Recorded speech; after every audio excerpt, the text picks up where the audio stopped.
বর্তমান শাসন জুলাই 2026 অনুযায়ী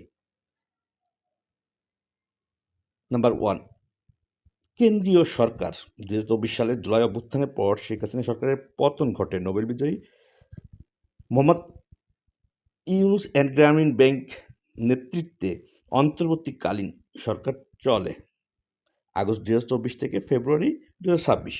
12 ফেব্রুয়ারি 2026 এ জাতীয় নির্বাচনে বিএনপি তারেক রহমানের নেতৃত্বে বিপুল সংখ্যাগরিষ্ঠতা পায়, প্রায় 200+ সিট।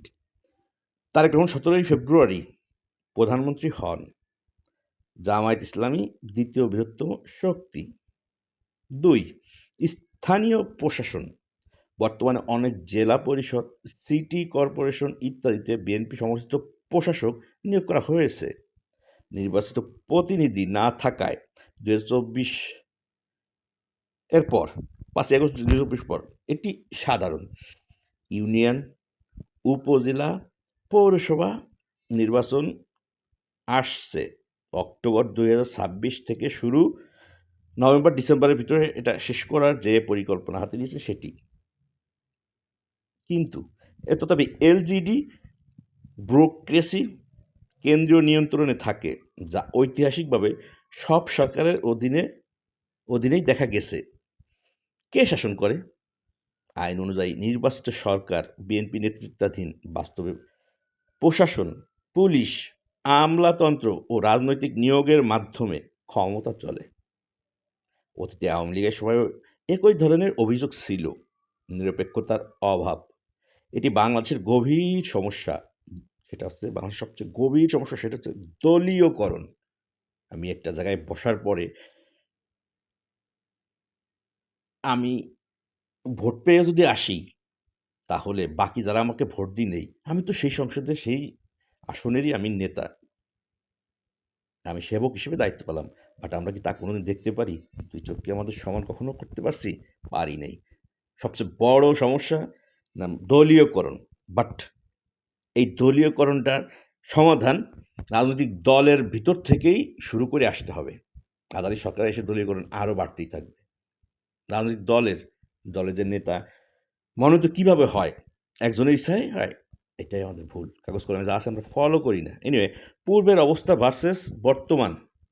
আওয়ামী লীগ আমল 2009 থেকে 2024 দীর্ঘ এককালীন শাসন, নির্বাচনী কারচুপি, প্রশাসন, পুলিশ, বিচার ব্যবস্থার দলীয়করণ, মানবাধিকার লঙ্ঘনের অভিযোগ। জুলাই 2024 ছাত্র আন্দোলনের ফলে পতন। অন্তর্বর্তীকালীন Yunus government reform commission, July charter, caretaker সিস্টেমের পুনরুদ্ধারের চেষ্টা। কিছু অগ্রগতি হলেও সহিংসতা, প্রতিশোধমূলক কর্মকাণ্ড এবং অর্থনৈতিক চাপ ছিল। বর্তমান বিএনপি সরকার নির্বাচিত, কিন্তু স্থানীয় প্রশাসনের দলীয় নিয়োগ চলছে। ভবিষ্যৎ নির্বাচন কেয়ারটেকারের অধীনে হবে বলে ঘোষণা। চ্যালেঞ্জ: অর্থনীতি পুনরুদ্ধার, সংস্কার বাস্তবায়ন, আইন শৃঙ্খলা। সুবিধা অসুবিধা: কোনো দলই পুরোপুরি নিরপেক্ষ নয়। দলীয় শাসনের সুবিধা: দ্রুত সিদ্ধান্ত। অসুবিধা হচ্ছে এর মধ্যে দুর্নীতি, বৈষম্য, সেবার অভাব। তবে মানবাধিকারের জন্য সবচেয়ে বড় ক্ষতি হলো প্রতিষ্ঠানের দুর্বলতা।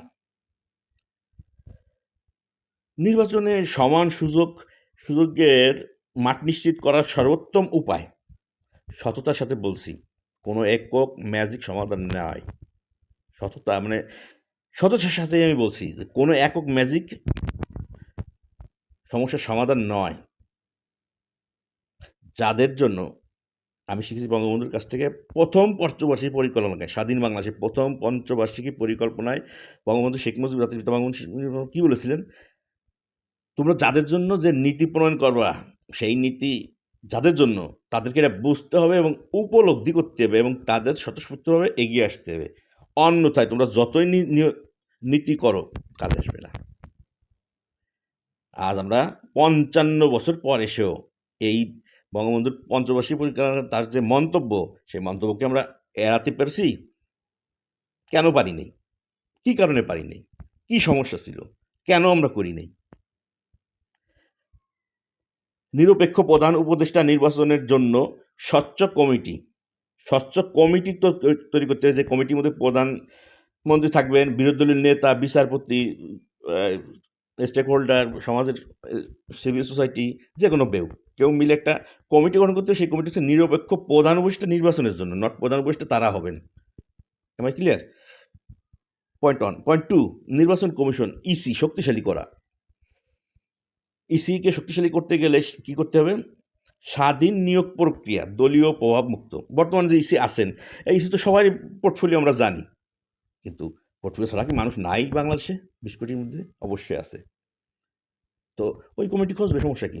স্বাধীন নিয়োগ প্রক্রিয়ার দলীয় প্রভাবমুক্ত, voter list, EVM and or digital স্বচ্ছতা, সিসিটিভি, দ্রুত অভিযোগ নিষ্পত্তি, পুলিশ বা প্রশাসনকে ইসি এর অধীনে আনা নির্বাচনকালীন। নাম্বার 3, প্রশাসনিক নিরপেক্ষতা, আমলা ও পুলিশ ট্রান্সফার, পদোন্নতিতে দলীয় প্রভাব বন্ধ করতে হবে এখনই।